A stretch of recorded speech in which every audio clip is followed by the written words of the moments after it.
As PhD candidates or graduate students, you have likely spent countless hours researching, writing, and presenting on complex topics in the field.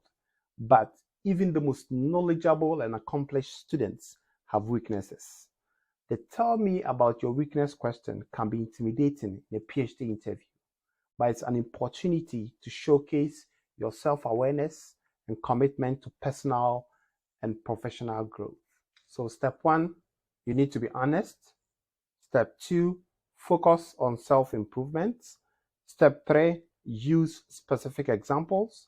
Step four, you have to put a positive spin on any attribute that you mentioned. And step five is practicing your answer. So how do you handle this question with confidence?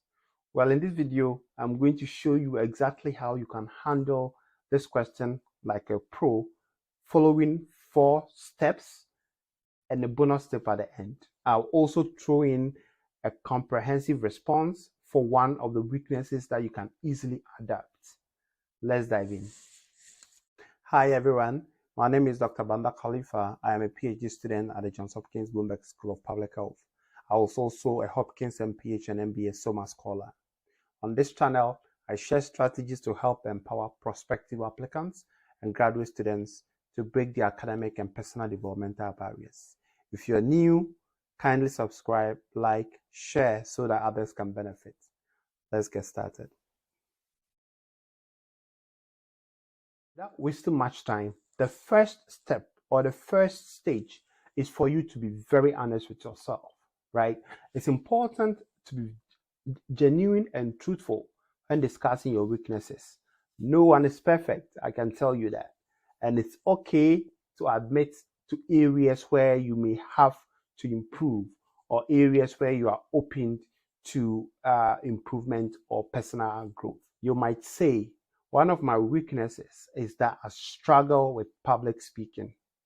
I tend to get nervous and stumble over my words, but I have been working on building my confidence through practice and seeking feedback from colleagues and mentors. This shows your honesty and your ability to learn. For example, you might say that I used to struggle with time management, but I have found that setting specific goals and deadlines for myself, breaking larger tasks into smaller chunks, and using tools like calendars and to-do lists have helped me stay on track. So step 3, I like to use examples or practical examples, because giving specific examples of your weaknesses and how you have addressed them can help illustrate your self-awareness and your dedication to personal development or personal growth. For example, you might say that in my previous role, I struggled with managing a large team and making sure that everyone was on the same page. I learned that clear communication and delegation are key, and I started holding regular check-ins with my team and assigning specific tasks and responsibilities to each member. This helped me improve our team's efficiency and productivity. The last step is to put a positive spin on things.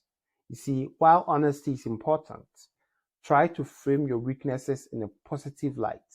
For example, instead of saying, I have trouble managing my emotions, try saying, I sometimes struggle with managing my emotions, but I have learned to recognize when I'm feeling overwhelmed and take breaks to research.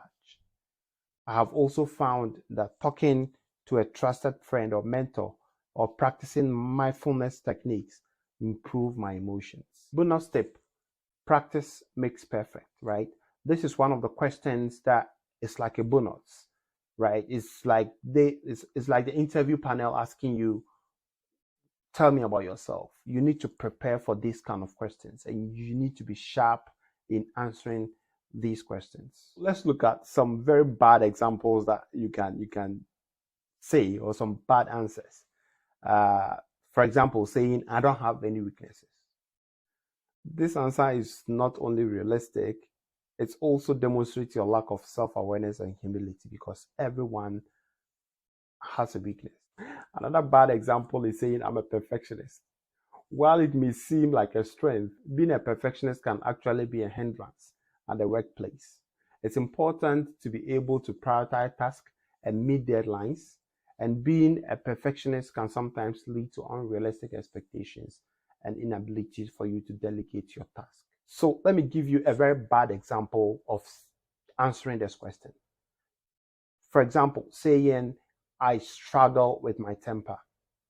While it's important to be honest about your weaknesses, discussing negative personality traits or behaviors is not a good idea in an interview. It's better to focus on areas where you have the room to grow and improve rather than highlighting on potentially negative qualities. So here's an example. So you can say that I struggle with public speaking.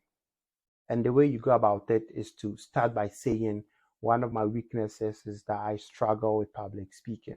I tend to get nervous and anxious when presenting in front of a group, and this sometimes affects my performance. However, I have learned to manage this weakness by preparing thoroughly for my presentations. I make sure to practice my delivery and use visual aids to help illustrate my points. I've also found it helpful to focus on my audience while presenting. In addition, I've sought out opportunities to practice my public speaking skills, such as joining a public speaking forum or club, and also volunteering multiple times at departmental seminars. While public speaking is still a challenge for me, I have made significant strides or progress in improving my skills, and I feel confident in my ability to deliver effective presentations in the future. So, in conclusion, it is very imperative for you to be honest and self-aware when discussing your weaknesses in an interview. But it's also crucial to frame your weaknesses in a positive light and show that you're dedicated to personal and professional growth. Thanks for watching, and see you in the next one. Bye-bye.